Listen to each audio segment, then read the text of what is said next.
Let's hope StreamYard. Hey, StreamYard is acting right on the last Friday of the month of July. When we see you guys next week, it's going to be August. Damn. Time really is moving. That's all right. We slow it down just for this little hour here. Fridays, noonish Eastern. Small Biz Breakdown. Let me introduce you to the crew. We're missing a few folks. We're playing a few people down, but I'm sure the mouths that are going to be here will be able to cover the loss of the other folks. Now, I usually start all out west, Leland from Oregon. He's busy doing some stuff. He's busy anniversarying. Is that what we just turn verbs into nouns, or I don't know what it is, but he's anniversarying. He's celebrating his anniversary with his bride. I don't even know how long they've been married, but they're a good couple. I like them. I like them both. So happy anniversary, Leland. I can't believe I forgot her name. Chloe? Something like that. This is really going to go over really badly. It's probably my worst happy anniversary I've ever done, but I really mean happy anniversary. So please focus on that part. All right, let's keep it moving. Actually, we didn't even start moving because Leland wasn't here. All right, let's go. Let's go to Gary, Indiana, where the one and only, the man who does go by one name, because quite honestly, I'm afraid to mess up his last name. You would think after years of knowing him, I'd have a good handle on that, but incredibly, I do not. So he is Pierre from Gary. Hey, Pierre from Gary. Hey, Brent. Good to be here. Happy Friday, and probably the perfect day to end out July. You know, that sort of close of business. You know, a feeling of Friday to get ready to party into August.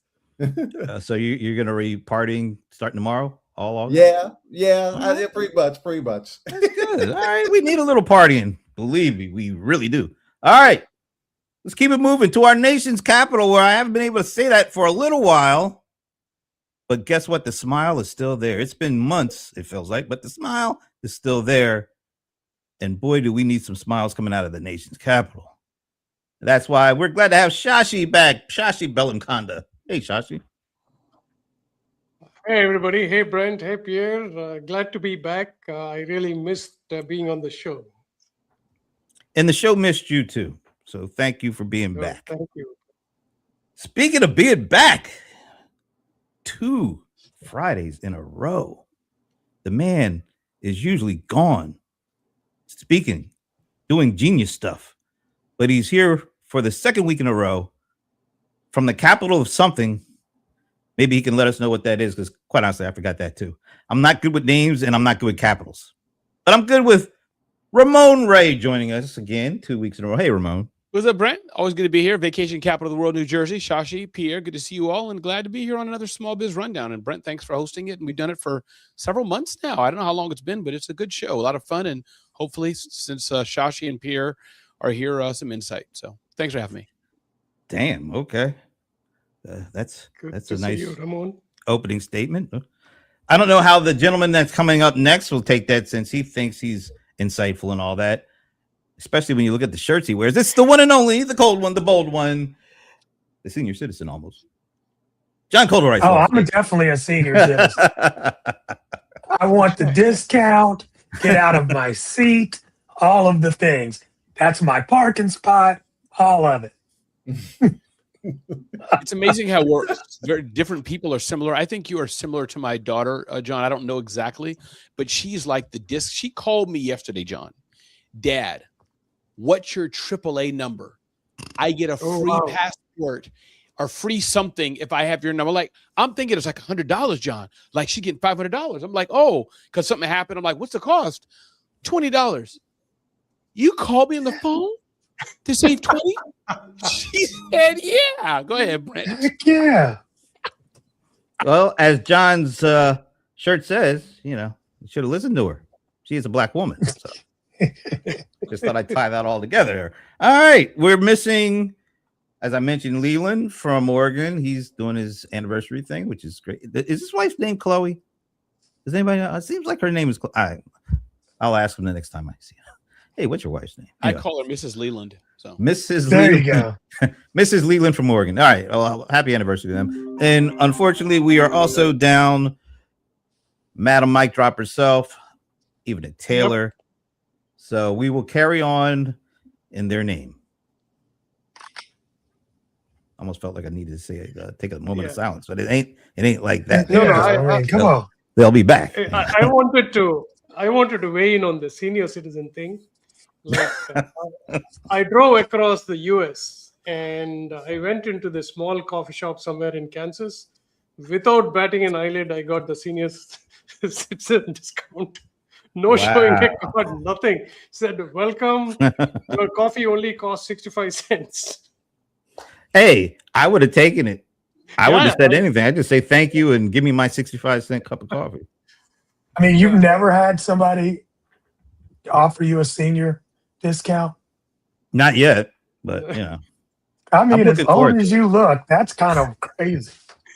I mean, damn, I'd hold your door open. Shit. All right, are we ready to move on? Because I don't have the strength to even do that one. Anyway, since we all are, I think I can honestly say that we're all familiar, and I think we're all fans of this company. I'm actually going to do something I usually don't do, and I'm going to plug a Serum Player show because I bet you guys already knew this, but this is Zoho's 30th year of being in business. Yep. And I've known Zoho for 21 years, since 2000. Damn, that's just crazy. 21 years. And my partner, Paul Greenberg, has known him for 27 years.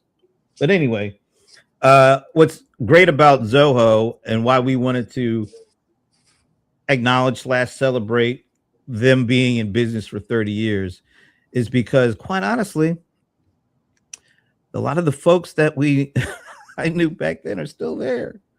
It's amazing how many people that I met in the early days, or at least my early days of knowing Zoho, that are still there. Not to mention, I think the whole executive team is still there, active, or at least a part. And so over 30 years, they've accumulated over 150 million users globally, all over the place. 1 million plus paid business accounts, a culture that is like no other in technology. And so we're going to spend about an hour with our buddy and chief evangelist. And actually, this guy, Raju Vigesna, they just need to give him like some kind of multi-title because he does way more than one thing or two. He even does designing of the buildings and things like that. So we're going to spend an hour with him, learning from them, learning from what they have been able to do, how they were able to do it, and not just a backward look at Zoho, but we also, because Zoho has probably been planning for the next 20 years. So get a little insight into the future of Zoho. Mm-hmm. So please join us Thursday at 3 for that. And I include you guys. If you guys have anything you'd like to say about your experiences with Zoho, feel free to share that. But I just wanted to put that out there. You want to say that now, or you be saying on the live show? I mean, you can do it now and we'll record it and play it. Yeah. Oh, go ahead. I didn't think we were invited to the live show at August 6th at 30 p.m. I just thought you meant that. But yeah, you know what? Here's what I'll say, Brent. Like you and Shashi, I've known Zoho for a minute. Back in the day, some of us remember when Sridhar and Raju would come to New York or wherever you may be at and showcase their products and services. Hey, we have our by then 10th app, 15th app, whatever it was, X years ago, right? Like, wow. And I think my short comment to them is just to say, as you said, Brent, what an amazing global company, us with a U.S.-centric mindset. That's my version of global, the U.S. company going out to the world. That, I'm American, I'm U.S. thinking. But them being an Indian-based company in Chennai, to watch them up close, how they embrace eating Mexican food, embrace eating food in Tennessee, just that spirit of truly global, that small thing. Enjoying the food of where you're at. So that's number one. And I think number two, talking again to the executives, not as much as you all have, Brent and Shashi, but to some degree over the years, how they're very fastidious, very focused on using Mexico as an example, using other countries. We're going there. We want to hire local staff. We want local senior executives there, but we will infuse them in the Zoho way. One of our senior Zoho people may be embedded there for X time. And if I get it wrong, give me grace. That's number two. And I think number three, and I'll wrap up here in a minute, but thank you, Brent, is that the aspect of the software. I think they may admittedly say it may not look always perfect, may not be the best when we launch, but we're focused on privacy and we're focused on having it lowest cost or at least highly competitive. So I'll stop there. Those are my 3 points, but kudos to Zoho. Kudos to the team, the longevity, many of the employees there. Hey, I've been here 15 years. You go to the typical US company, I've been here a long time, all 8 months. I'm one of the senior staff. So kudos to Zoho. Anybody else want to say anything before we move on? Actually, no, thank you, Brian. The way I look at Zoho, and in my mind, I have several blog posts. When you look at companies that are owned by private equity, the companies that are public, and then there are companies that are self-funded, and these self-funded and usually are sometimes owned by a small group of people seem to have employees who stay for a long time. They don't raise prices every time, and they seem to care about the customer. It seems like Ramon said, the American value here is we provide employment, we give customers good service and value in terms of not worrying about the stock market or worrying about how much our company is worth and should we sell it to somebody. That is the sign of stability. I think going to one more step forward is they thought of sovereignty long before any other company. Like, let's own our network, let's own our data centers and equipment. I was actually on a interview with Raju last week. Lots of fun. He thinks very deeply, so I'm looking forward if I can make it to the live show there. But it's a company that has set itself separate with long-term vision, and no matter what happens, they seem to be growing despite any global disruptions. And Shashi, I just want to say your interview was good. I did get to, the clip of it. I want to find the whole one, but how he said the MCP, kind of the gateway to free to paid and all that. I mean, that's some deep thinking. I had to sit and think, thought I was talking to Gandhi. Like, really, Raju is deep level thinking. That's true. I probably late 90s was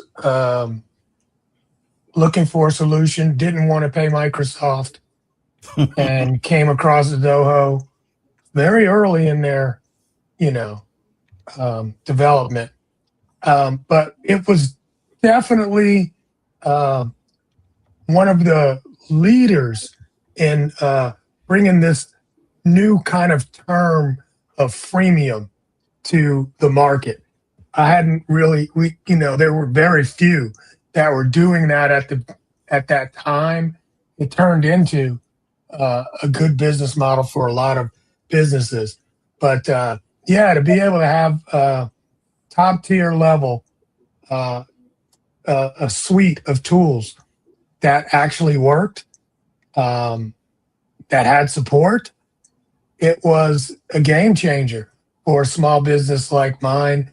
At that time, it was just, myself, really. I don't even think my husband had joined at that time. It was just me.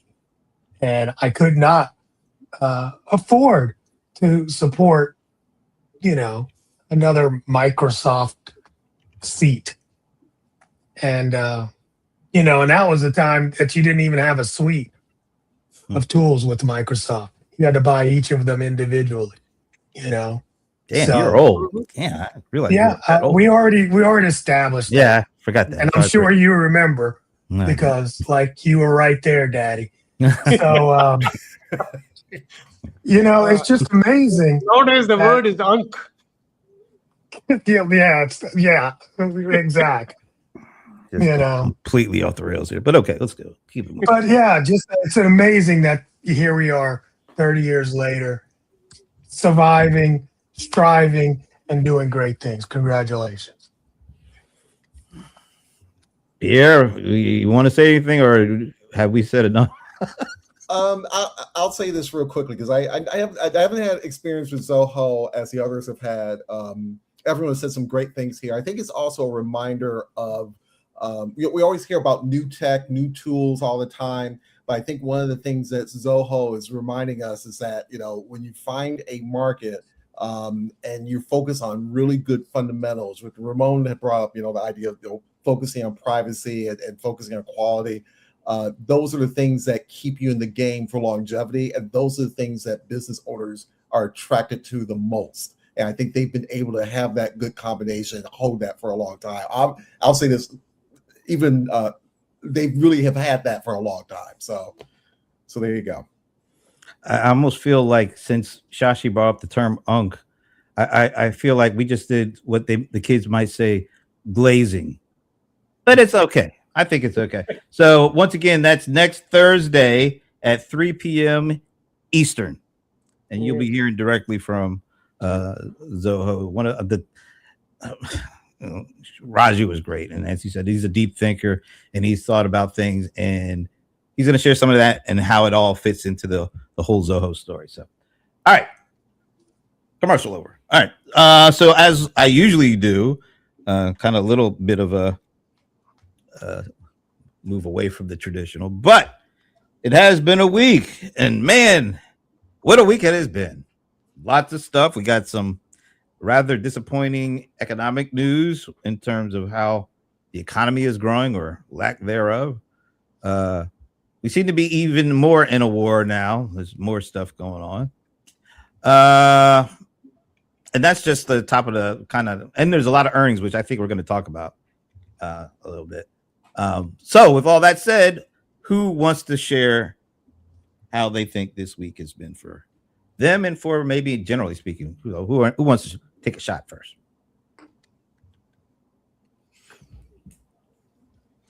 K economy.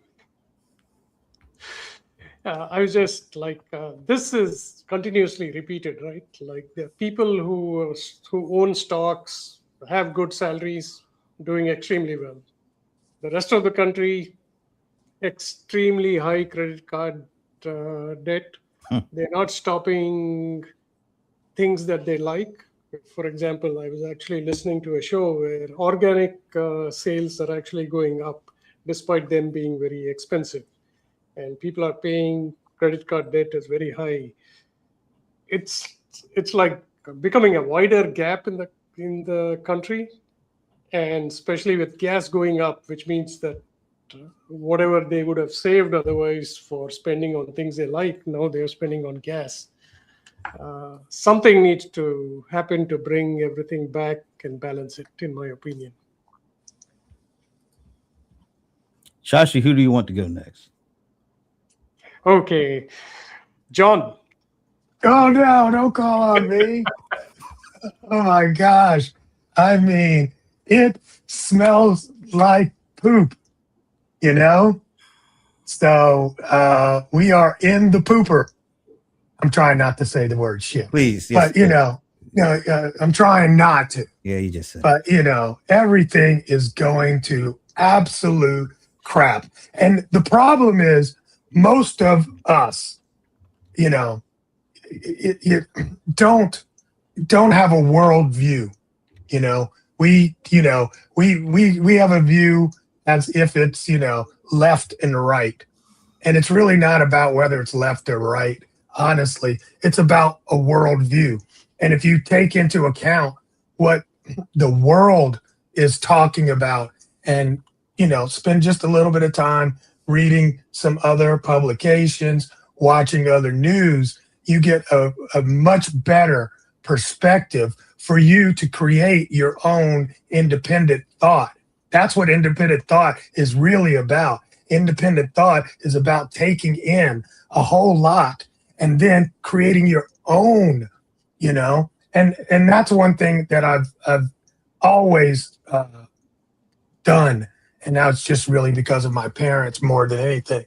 But when you start pulling in reports from the UK and from Australia news, and then of course Algeria. I don't know how to say it. I can't say it properly. Algeria. Anyway, All right, talking about Al Jazeera. Al Jazeera. I mean, it's just absolutely insane what's going on in the world and how one man's arrogance has impacted so many countries. It's insane. It's insane. So it's not just my pocketbook. It's the entire, monetization system. It's in weird flux right now. So that's how I'm feeling. It smells like poo-poo. Before you hand it off to somebody, right before this show, they were showing all of the resident and his cabinet at Camp David having this meeting. Stop shaking your head, Ramon. You knew I was going to say resident, so I just love the contempt when I say the resident. You can see it in your face. Anyway, so they were showing him talking to the cabinet, and it was nothing but a constant spew of how great everything is and how he has made everything the best it's ever been. I mean, it was unbelievable. But what was even more telling, as he's saying all these things, his own cabinet members were sitting there stone-faced. Like, they usually cheer him on whenever he does something, like, he ties his shoe. Oh, I've never seen anybody tie a shoe like that. I mean, that's usually how it is with those. They were sitting in silence with stone. I have never seen anything like that coming from that group. So I just wanted to throw that in. I don't even know why, but I'll comment on that. I'll comment. Okay, go ahead. Yeah, I was going to call on Ramon anyway. Oh, let me do it properly. Hey, Ramon. You want me to talk about the resident, as Brent says, or talk about like the economy? No, but seriously, I'll comment on that. Nah. There's nothing I can just to dive into it. Okay. Yes, do that. Yeah. But people kill me with the resident or the guy. It's like he's the president. It's the title. Yeah, he's the resident.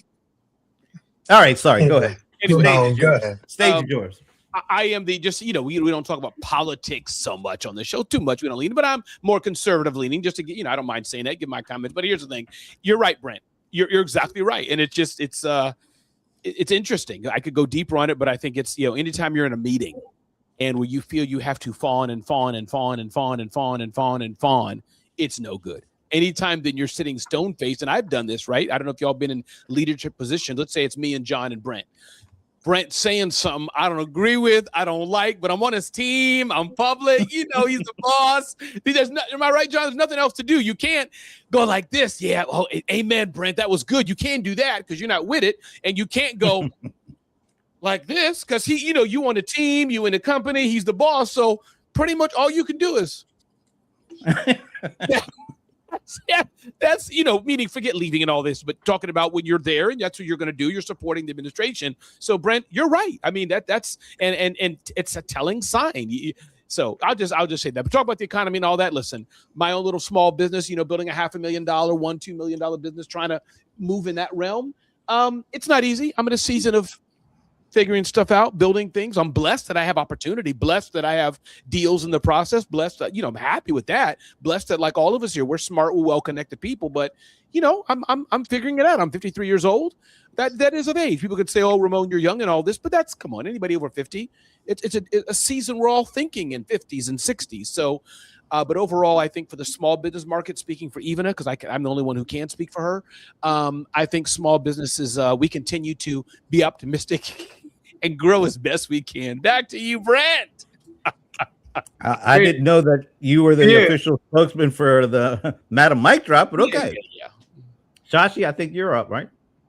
No, you're all right, Pierre. Yeah, just Pierre. That's it. But I want to say something after Pierre. I like chilling in the cut, kind of listening where everybody's going. So forgive me a little bit. This week, I think there's a couple of things that are interesting to me.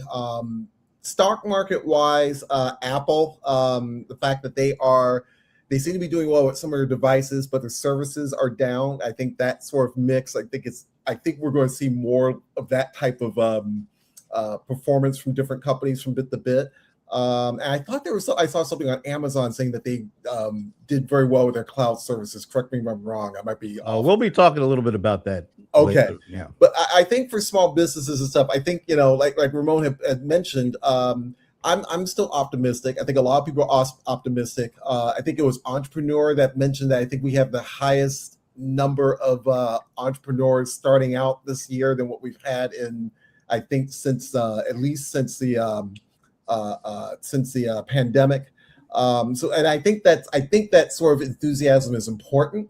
The interesting part, and this, I didn't get a chance to go back to the article to find out like what sectors are really seem to be seeing a lot of entrepreneurship growth. That's the one area I would love to go back and see, because I think that's also telling on is it really opportunity, or is it that, because we've had people with so many layoffs, so many, starting out in different industries, that people are just saying, hey, I'm just going to throw my hat in the ring and build something, which is a lot of times that's every entrepreneurial story. Almost half of them are built on this story of I got laid off, I got to get something going, and they find something interesting and they find success that way. So I'm interested in seeing that and reading that and getting more story. But that's kind of how I'm looking at the week right now. Yeah, Brent, if I may, I just wanted to comment on John's, global view. We don't have a global view. 100% agree with him. Like we didn't think, like for example, back to waterways, where the ways for trade to go on. It seems like even today it is. So whatever is happening in the Middle East is affecting the world much more than us. People have lost jobs in restaurants in India, Vietnam, and other places. So I hope this thing stops sometime soon, or some kind of a resolution. But there is some good news this week.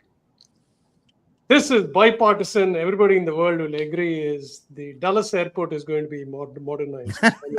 For 30 years ago, when I actually came to the US, I thought this is a nice airport. But it's the same airport that's still there, whereas the rest of the world, the airports have become very It is a terrible looking. I mean, that Dulles is probably, I think it's probably the worst airport right now. Well, so I think it's $22 billion they're proposing the upgrade. But you know what, Shashi, that's gonna come with the cost of its own, because I'm guessing it will not be named Dulles if this goes through any longer. I'm just saying. Brent, may I dare ask, what do you think it might be named? Oh, Lord. There's an airport in Florida that's already named. Yeah, but that's all the way in Florida, man. Yeah. Yeah. I'm not going for the bait. I'm not taking the rat poison, Ramon. I'm staying away. We're gonna keep moving forward. All right. I'm going to go with J.R. Ewing Airport just to celebrate the original TV show. There you go. No comment. But no comment. All right. So, but I will comment on something that Pierre did say, because you kind of mentioned the earnings with Apple, but this was earnings week for a lot of the big tech companies.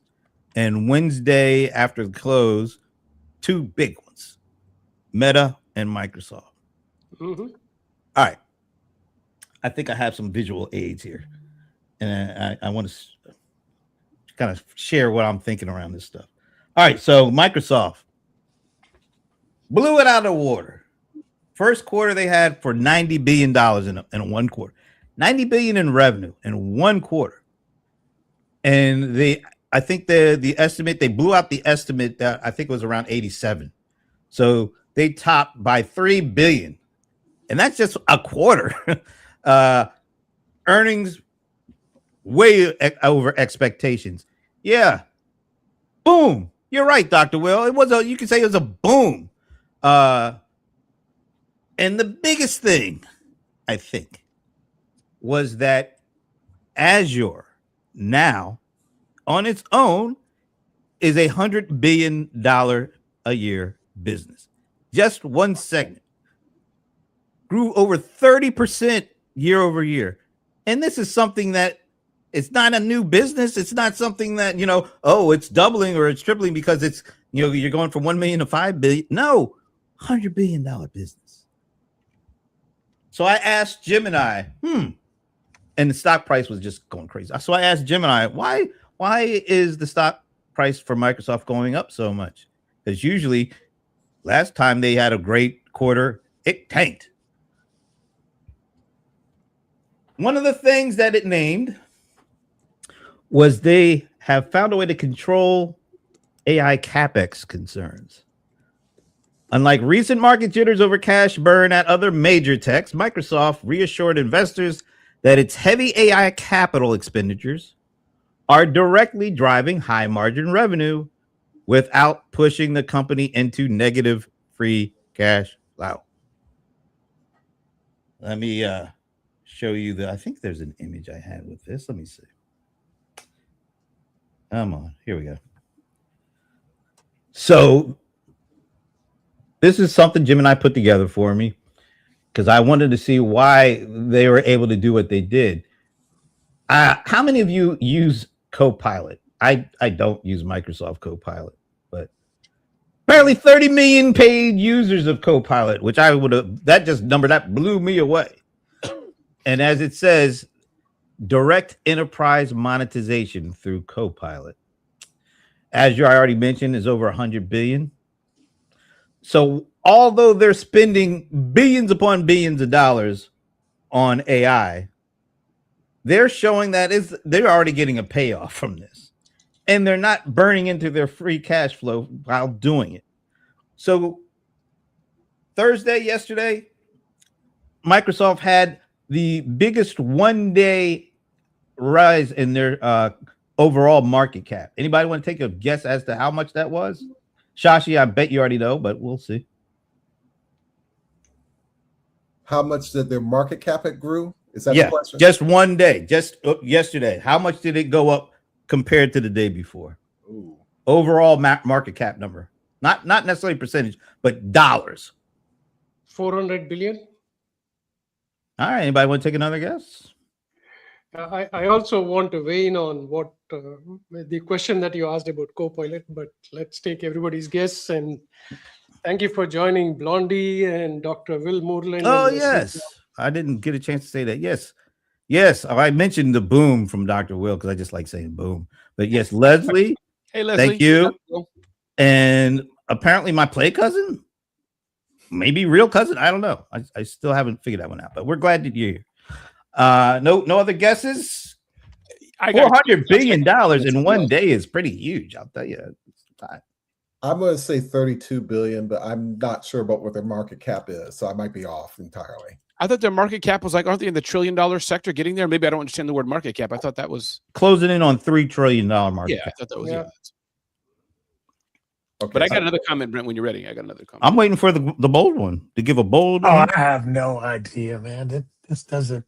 The biggest one day ever rise was Thursday when Microsoft gained $450 billion in market cap in one day. That's more than most companies are worth overall. That's like 10 times more than what most companies are worth overall. $450 billion market cap increase in one day. Can I tell you why that's happening, Brent? I know why it's happening. Go right ahead. Yeah. All right. Here's why it's happening. I know because I read the book Hit Refresh by Satya Nadella. Ironically, I'm in the midst of reading it. Seriously. I'm getting to say, are you getting a rev share or something? Or no, listen, hearing what you're saying there, he's from Hyderabad, by the way, and I'll be in Hyderabad in about 2 months. The point being, Hey, we're going to meet there. Let's do it. The point being is that I think changing the culture. And they talked about the beginning stages of Azure and cloud computing in the book, because the book is written, they talked about the beginning stages of that. So I'll just stop there. I just want to say that kudos to Satya and team for building the culture, breaking barriers. And one thing they said, we have to reinvent ourselves. We have to compete against ourselves before others do. And so I think this is part of that journey of why it's working. The guy's he really dialed in. He's dialed in. Dialing in. All right. So they are investing tons of money in the AI, but they're able to show that money is actually being returned. They're actually seeing a return on investment already. Hardcore money. First $90 billion quarter. So And they're not burning their free cash to do that. All right. Big. All right. Let's go to Meta. I think I have that here. Okay. So Meta, they met expectations in terms of their revenue. I think they missed on their earnings, but the reason that they got slaughtered yesterday is because of these two numbers. Year over year, CapEx spending doubled from 15 billion to 32 billion or 31 billion. But their free cash cratered. What that basically is saying is they're investing a lot of money and they ain't showing how it's getting the return. And now they're just completely cratered their free cash. So you can basically think next quarter or maybe next 6 months, that number might actually go negative at some point. What they're basically not able to illustrate is the AI investments that they're making are paying off. So you see Microsoft being able to demonstrate that, getting a $450 billion increase in one day. And then you show Meta not being able to do that. And they're spending so much money. You might say that quarter three for CapEx, that actually might go up. If it goes up to like 40 billion or 45, which I think is what they're anticipated, what is that going to do to their free cash if they can't actually turn some ROI out of this? So they're just getting cratered. I think the moral to the story is that unless you're a pick and shovel company, you are going to get killed if you invest a lot of money in AI and you're not able to show a return. Amazon came out yesterday. Guess what? They've got AWS, and AWS makes even more money than Azure. They're a $169 billion company. And guess what? They're doing all their CapEx in what? AI. Now, the difference between Microsoft and Amazon is that Microsoft is actually making free cash increases while they're doing all this investment. Amazon is doing all this investment, but they're going negative cash flow. But their stock price, if you check right now, is probably around up 10, 15% today. Because what are they investing in? Picks and shovels. They're not software companies. They're not viewed as a software company. So even though their free cash is going low, they're investing in the concrete. They're the picks and shovels. And so apparently Wall Street is giving them a pass because what? Picks and shovels investment seems to actually make money at some point. Whereas right now, everybody else that's invested in AI, they can't show that. So they're all getting killed. I just find that fascinating. And I think there's something to be said about this for how we should all be looking at this stuff, because all we hear about are all the flashy things that are being done with AI. But we're not hearing about, oh yeah, I made X amount of dollars from that. Oh yeah, this is so great. Oh, I can do all sorts of tricks. But those tricks are for kids at the moment. Silly rabbit. Had to do it. Sorry. So what do you guys have to say about all this? Because we're hearing every day, we're hearing about all this AI stuff. Oh, it's great. And I'm not saying it's not. But what we're not hearing about is how it's making regular folk money. Unless you're a pick and shovel guy, you don't have a story to tell. Well, didn't the Wall Street Journal, I believe it was, talked about, and this is not exactly what you're saying, Brent, but talked about the Chinese dominance and how, what is it, Kiki Como and Coco Como and all the things like this. Whatever the name is, Kiki. Kimi. Oh, you mean Kimmy 3?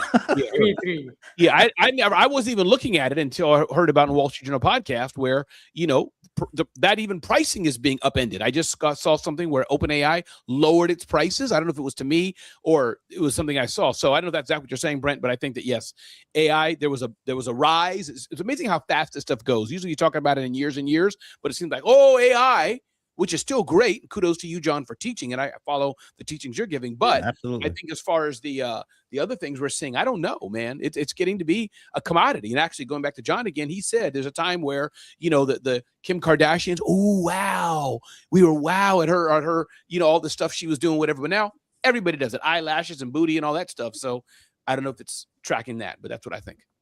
You got to track that eyelash and booty stuff. I mean, no, just kidding. No, I don't want to say I don't want to make it sound like, and maybe it did, that AI stuff is nonsense. It's never going to. No, I totally No, of course. 180 degree.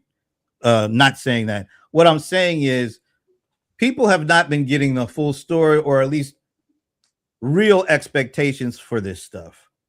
I think they're getting hype. They're getting the hype, and the hype is. And there's a lot of hypesters that are trying to cash in on the hype. And if you follow the money, you'll realize the hype and the reality are not matching up right now. And unfortunately, I think a lot of small business people are falling into that. And I think their expectations, once they get in and start using some of this stuff, and there's great ways to use this to have impact. But I think the expectation they're getting, they'll never reach that because it's just not relatable for most. Right now, at least, a handful of people are making significant money off of this. It'll change eventually, but I think there's going to be a crash in reality and expectations matching before we really get on solid footing and have a sustainable path for using these things. That's true. I think Susan Hallam has a good point there. Just two comments on this. If you take Google, Amazon, AWS, and you take Microsoft, right? One of the things that Microsoft has an advantage over these two is Microsoft Office, whatever you call it, Office 365 or anything. Mm-hmm. When people saw ChatGPT and wanted to have similar function, every technology leader, because they were under pressure, thought it best to just, and most cost effective to say, hey, you want AI? Here, you have Copilot. Now, Copilot is improving a lot. It's not like what was not a very good product probably even a few months ago, right? Yeah, right. So, but they still had the revenue, irrespective of whether the product was good or not. They still had that revenue, and it wasn't. They need not go back because it was an incumbent player. They need not go back and go through a whole process. That's one advantage there. The second advantage is all these three players started investing in AI infrastructure almost related to their existing business. Yeah. So, I mean, okay, you predict growth. I think Google got a little bit dinged for AI expenditure. Now, Meta is totally different. They only have good revenue in advertising. They have no strategy for how to do this. So they're coming up with, we're going to become a hyperscaler. We're going to use the extra capacity that we have to try to sell that, right? That's why they're not seeing as much gains as everybody else. Now, I think small businesses should only worry about solving their problems and not worry about what these big companies are doing. I think Susan says, take out the top 10 techs and the economy is falling. So don't invest in anything that is not directly resulting in an upside for your business. So that would be how I would relate it to small businesses. Hey, and one thing I'll add on to that, Shashi, because we had Dr. Michael Wu on our show yesterday on the CRM Players, and we talked through this, but he brought up another aspect of why Meta is in a different position than these other two companies. I mean, let's face it, Amazon has AWS, Microsoft has Azure. Those two things are the crown jewels. Because those are the things that are actually creating most of the revenue and all of the profitability for most of the Amazon, probably not for Microsoft, but a significant portion from Amazon. So there's nothing that Facebook has that matches any of those things. As a matter of fact, there's only maybe Google, slightly maybe Oracle has something, but those two things are driving everything. So I think you said before that because those two things were around 10 years ago, all what their investment is actually building on things that they were already had, and it's working perfectly for them. Yep. About 6 months ago, we were talking about Meta's earnings. You remember, I think I brought this up. Meta actually showed how their AI investments had actually positively impact their ad business. They were saying, "Oh yeah, we were able to invest in this, and it has made our ads, more relevant and more convertible, and we actually get an ROI." Michael, yesterday, and for those who don't know, Michael, one of the smartest AI docs around. He's been at it for 20 years or so, way before everybody started talking about it. So what he said was, it's not only the AWS and Azure part, it's also because Meta, their business is going to get disrupted, and it's starting to show. Meaning, they first started using this stuff, and it did have a positive impact on their ad business. But eventually, agents are going to take over all this and change the way people find things and look for things and have things brought to their attention, because agents are going to take that over. And at some point, when people are not the ones driving the buying and agents are, that completely disrupts what Meta does in a negative way. So you might see in a year or so, their top end revenue might actually be coming down pretty significantly, because more agents are going to be put on these servers, and they're going to be more responsible for how people find stuff and buy stuff.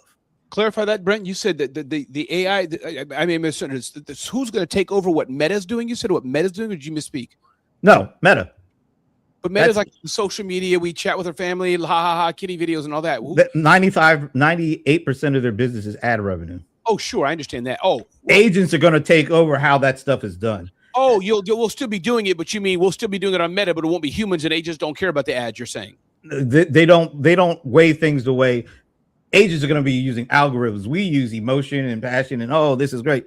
That's going to change the business, and not for the better for companies like Meta. You're saying because since it's not the humans, I guess I'm trying to understand Meta's aspect of me and Brent sharing family photos and all that.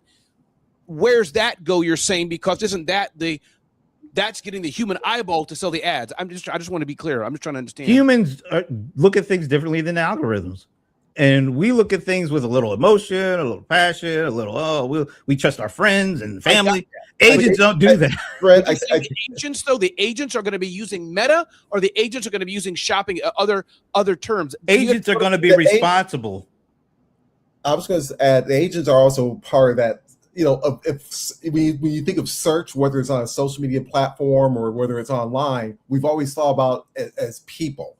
Yes. What Brett is saying is that some of that percentage of search is going to be agentic, which means that's different set of tactics for if you're doing advertising and you want even to advertise bypassing Meta. You're saying the whole aspect of there's a percentage of it is bypassing. That's the thing, because it's the same dialogue and search going on right now about how much you understand. That's what I was understanding. The millions of people are me and Pierre sharing video. Ad pops in because the human connection we want to share and connect. But I'm thinking that's always going to be. People are still going to be seeing, Shashi's in Hyderabad, ad pops in. Ooh, John, you get what I'm saying? That's yeah. Like the idea of an ad being shown because you and I are interacting with each other, that engagement has traditionally been how those ads have been shown. Correct. We'll still see that, but now we're also going to see something agentic where, because of agentic activity, it's going to searching for information, that type of thing. Now Meta and everybody else has to figure out, how do we account for that type of engagement, because it's a different engagement. It could be then, it lasts a long way, just because I'm really not arguing, trying to get clarity. It could be then, Brent and Pierre, you're saying agent, Meta's even on the sidelines because the agents are going to Shopify, Amazon, and Temu. Don't even need Facebook. You're saying, so this is going to grow because my agent found what I needed. And I'm still maybe seeing Aunt Betty's cooking, but the shopping, I already got it. Is that what I'm hearing? Something like that? There's going to be some alteration of strategy at some level. Okay. And guess where those agents run for the most part? On the AWS, Amazon, and Azure. So it's like a double boomerang effect that's taking place. And that's why you're seeing companies like Amazon and Microsoft who spend billions of dollars on AI, but it's on picks and shovels and hyping scaling activities. They're seeing their market caps go crazy. Meta spending same billions of dollars, but not on that stuff. They're still trying to figure out, well, how is this? How will we monetize this? And because they don't have picks and shovels, they have lots of money, they have lots of data, but they don't. Their AI investments are not paying off like these guys are. They're getting clobbered, and that might just be the beginning for them because of what we just said. More agents, less human. That seems to be the trend. I think also to the point too on Microsoft is it's knowing what type of acts and picks to sell people. I think it's interesting that I think a while back, I remember they were for Xbox, they canceled doing Copilot for Xbox because they were figuring that because they don't think that having the AI within the gaming is still a how can I put this? There's a potential for it, but it doesn't have the same sort. It's not clear on what the benefit is in the same vein as say Azure, where for Azure they're hosting Foundry. There's Foundry IQ. I think Fabric is another one. Fabric IQ. These are platforms that people actually develop and develop models, train models, and so forth. So they're focusing more on those acts and picks where people can. It's a clear message that you can actually build something on versus just sticking it into an Xbox. And I think that part is for Microsoft has been very helpful for them to be strategic about what they're trying to do. I just find this really fascinating because all the things at a basic level, foundational level, things are just changing all over the place. I hadn't even thought about the impact that agents were going to have on a company like Meta because ad revenue models are going to be completely impacted by more agents. And I think he even said, Dr. Wu said yesterday that this year, agentic driven traffic is already past human driven traffic, which is astounding because we're still in like the first innings of this stuff. John, why are you so quiet? You're the agent AI guy. You teach this. What's your perspective on all this? I mean, besides that, you don't care. Besides, you can't say you don't care. And you I really don't. I don't. No, care. you can't say you don't care, and you can't yell. I just think it's it's like fine. And you know what? Unicorns are going to fart. It's just. I mean, it's like. You should put that on a t-shirt. That would be great. That would be a great t-shirt. Unicorns are going to fart. Whatever. I just whatever. But from an e-commerce standpoint, I hearing the same kind of thing about where our ads going to go and our agents going to buy stuff, and it's just man, bro, you want to count out human eyeballs? Good luck. It's just not going to happen, and that's just going to be. Count it out, but I didn't count it out. But I'm saying, let me finish though. Let me finish. Okay, I just don't think there's going to be like this sudden wave of AI agents going out and doing shopping for people. People have to be the decision maker when it comes to their money, and that's not going to change. Now, go ahead. Okay, because it's not that the agent is going to pull the trigger. The way that the human gets to the thing that they buy is going to be completely different. That's what I'm saying, and it's going to be more agentic. Well, that's what I'm saying. That changes the whole. Don't yell at me. That changes the whole thing. I need to because you're hard of hearing. So damn old. Anyway, John, just so y'all know, this. I mean, absolutely at some level, but then there's also other problems. Definitely, because the thing is, they've tried ads on social on AI, and they're not working. So even though the AI can go out and grab it and even display it, it's just not working. People are not taking action because of these AI. I think you're only missing one word. Now. It's not working now. Possibly. And a year from now, I think it'll probably be working differently than it is now. But we'll see. Possibly. I think the one other thing too is that this is a reminder that if you go back about 5. And Shashi, you're gonna just. I think you said you're gonna have to leave in a few, so just want to say goodbye to you now, just in case you drop off. Bye, Shashi. You could have left earlier. Thank Shashi, you. really. As always, great to be on the show. Thank you all, and thank you all for watching. What do you have to do, Shashi? Why are you going? What do you have to do? Where are you going? How to travel the universe. I'm preparing a reply to your email. Wow. I have another meeting too. See you later. See you later, Sashi. All right, Pierre, you were saying something. I was going to, yeah, I'll be quick. I think go back maybe not even 5 years ago. All these tech companies were always, some companies were always saying that, advertising, we're almost treating advertising like it's a business model. Like if they're going to launch something like, well, how do you get your ROI? Well, we're going to advertise somewhere. And I think now people are waking up to the idea that they should have woken up to a long time ago, that your business model should be something very specific about your product or offering. It shouldn't just be the media piece trying to drive everything. I think a lot of this discussion about AI and the failure of with Meta, particularly this whole thing about Meta, I think is drunk that advertising Kool-Aid almost to the point where now there's no Kool-Aid left, and they need to transition into something basically. And I think Amazon is being able to transition better, and obviously Microsoft is being able to transition better into AI because they've had infrastructure that lets them.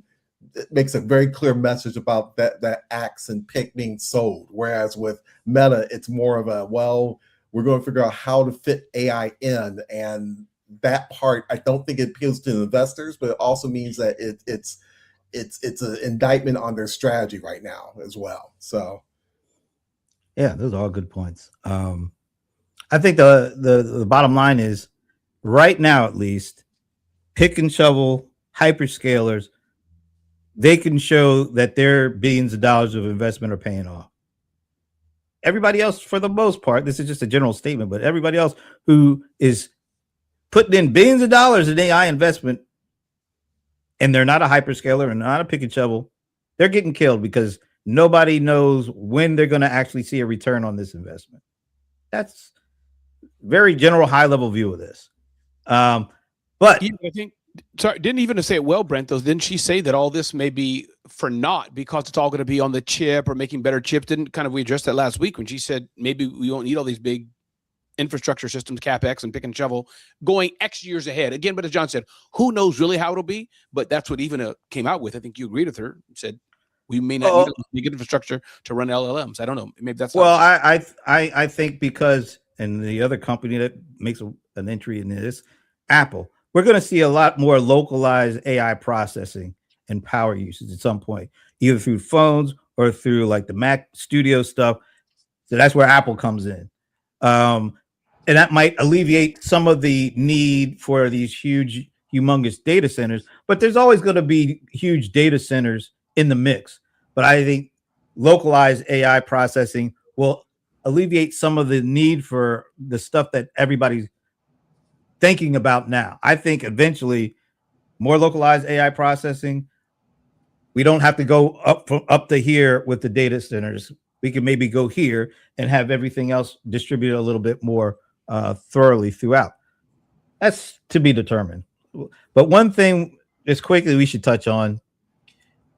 We first had OpenAI have the first documented autonomous hack when it broke out. Actually, that's not true. I just said Anthropic just came out. Oh, okay. I'm about to say. But the first one that was, we knew that. The first documented one, which everybody flipped out on, was OpenAI, Hugging Face, and a couple of other services that were beneath it. But then last night, Anthropic says, well, we've been hit too. Now, I'm just curious. Do you think they had already been hit before OpenAI came out? Yes, that's why they did. I mean, that's why they did the whole, thing where they brought out Mythos and then said, nope, we're going to give you Fable. That they did that a long time ago, and now they're just owning up to it. So how do you trust the company?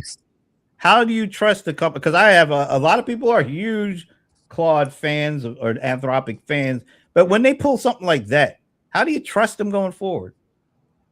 Pull something like not telling you. They don't report this thing until like after their main competitor says, "Oh, it happened." They did report it.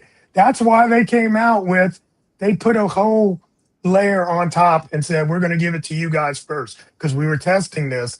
and it's going to break into all your stuff. How would they know that if it didn't break in? Well, how come they didn't get the mean- same kind of flack that OpenAI got? AI got. Because OpenAI didn't know that their model broke in to Hugging Face told him, "Hey, Hugging look, Face until Hugging Face told him. So how Hugging did- Face is like, dude, your stuff is over here messing around. We've Right. done some, and then they're like, then they went in and looked at their logs and said, oh shit, you're right, it did. so wait That's minute, a whole So how did different level. Anthropic not get that same treatment?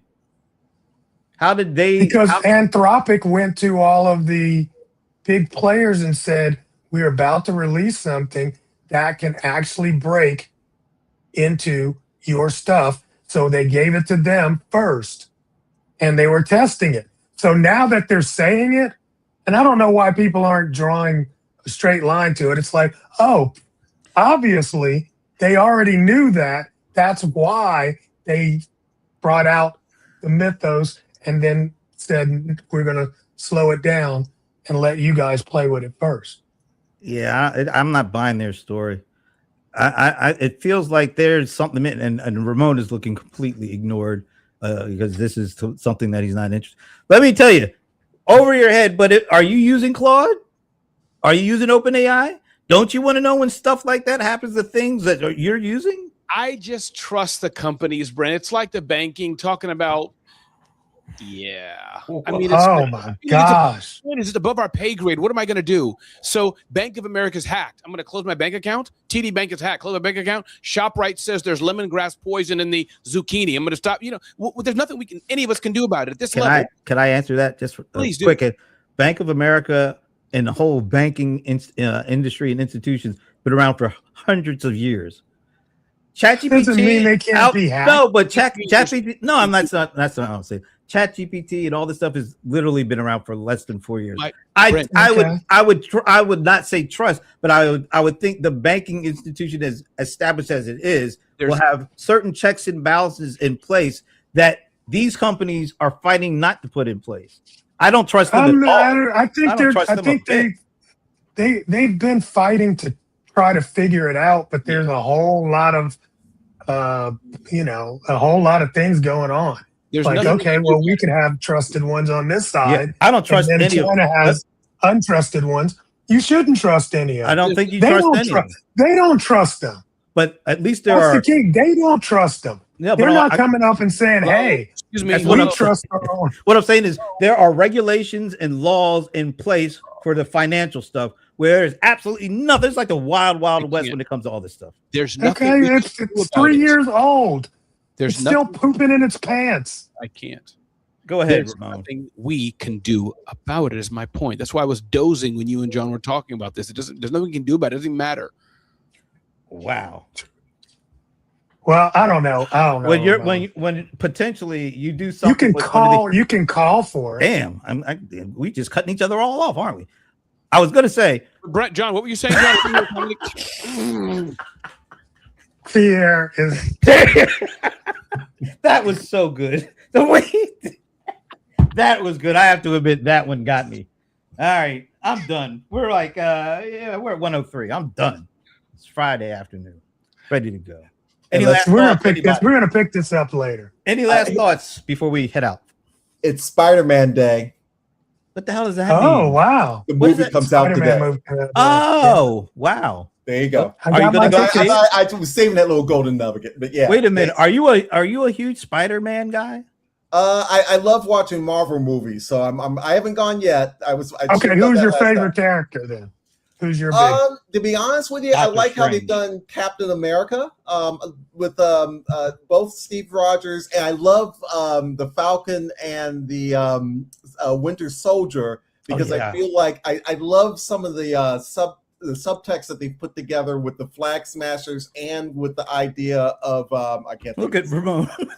with the with Mackie. I can't remember his character's name, but taking over the Captain America. Captain role. America role and trying to express it in terms of what it means to be black. There's definitely little pops and hits of that, which I love how they wove. You're that. a movie aficionado, Pierre. I didn't know you were this deep. I mean, I'm proud of you. My son's like that. People who can go, I can't. For me, I just know there's an AK, a flag, and a terrorist, and a lady got rescued, and that's about it. That's all I want to care about. That's all I want to know about. That's about 90% of it anyway. You know. Yeah. All right. Any last Awesome. words from Mr. If y'all had just listened? No. Big shout out to Jennifer Jasper and her T-shirt. Oh, Or, that's one of hers. if you Okay. guys want one of these kind of sayings on shirts, that definitely comes from what's the name of it? God Ramon? ain't petty, but I am. There you go. God ain't petty, but I mean, I got the one. She said, "Orange is amazing." I got that T-shirt from her as well. So it says, "Orange is amazing." So What her name? The name of her company is God Ain't Petty, but I Am. that's right. Yes. God ain't petty, but I That's am. the name of her company. That's some name. $1 million business. Toya, where have you been? We're about to sign off. You're just telling us good afternoon. Come She just back woke next up. week. Come back next week. We have a whole other show next week. Anyways, guys, it's always good educating you all. Always good sharing my wisdom. Always good, being the voice of that just helps- Treason. that The helps voice people. of treason. No, I'm just kidding. Ooh, ooh! I'm not letting that one go. All right, folks. We had a lot of I fun. heard you, Brent. That was good, Brent. I We heard you. had a lot of fun today and a lot of great conversation. We still August miss the guy from Oregon I didn't, but anyways, and the lady from Medina. We did this. Yeah. Anyway, we hope that you'll see them and we will see you next week. August 6th, 3 p.m. Join Brent. August 6th, 3 p.m. I believe. August 6th. Join Brent. thank you. Zoho 30th anniversary. Join it. Thank you for the plug. All right, see you guys. See you later.